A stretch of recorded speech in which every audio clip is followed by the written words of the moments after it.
Les causes profondes de cette pénurie ont été expliquées par les autorités burundaises qui pointent du doigt plusieurs facteurs.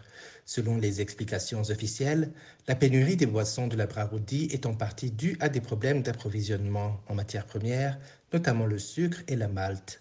Cette situation découle elle-même des difficultés rencontrées dans l'importation de sucre, un produit essentiel dans la fabrication des boissons gazeuses et des bières. À la base de tout, le manque généralisé des devises pour s'approvisionner à l'étranger. En effet, la pénurie des produits de première nécessité trouve ses racines dans une crise de disponibilité de devises étrangères.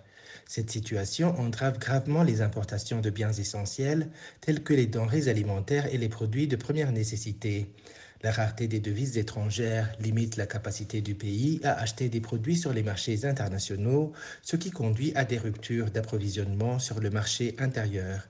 Cette pénurie est ressentie par la population burundaise qui se trouve confrontée à des difficultés accrues pour accéder à des produits de base indispensables à leur quotidien. Cependant, cette pénurie des boissons de la Braroudi s'inscrit dans un contexte plus large de difficultés économiques au Burundi. La rareté des matières premières est exacerbée par une crise prolongée du carburant qui entrave gravement l'économie du pays.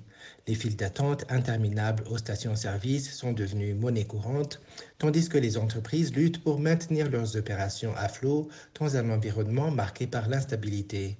Cette situation économique difficile étale les inégalités criantes qui persistent au Burundi.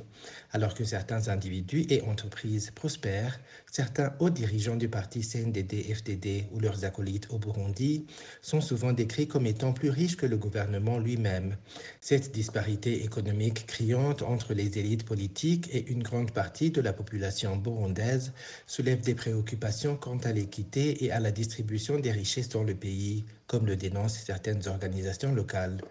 Alors que certains membres du parti CNDD-FDD bénéficient de vastes fortunes et de privilèges économiques, de nombreux Burundais continuent de vivre dans une extrême pauvreté, luttant pour satisfaire leurs besoins les plus fondamentaux. Cette inégalité économique contribue à accentuer les tensions sociales et politiques au Burundi, mettant en lumière les défis persistants auxquels le pays est confronté en matière de développement et de justice sociale. Une grande partie de la population continue de lutter pour subvenir à ses besoins les plus élémentaires. Les rapports récents soulignent cette disparité, mettant en évidence une élite économique extrêmement riche, tandis que de nombreux Burundais vivent dans une pauvreté extrême, confrontés à des défis quotidiens pour accéder à la nourriture, à l'eau potable et aux soins de santé de base. Dans ce contexte, la pénurie des boissons de la Braroudi est bien plus qu'une simple contrariété pour les consommateurs.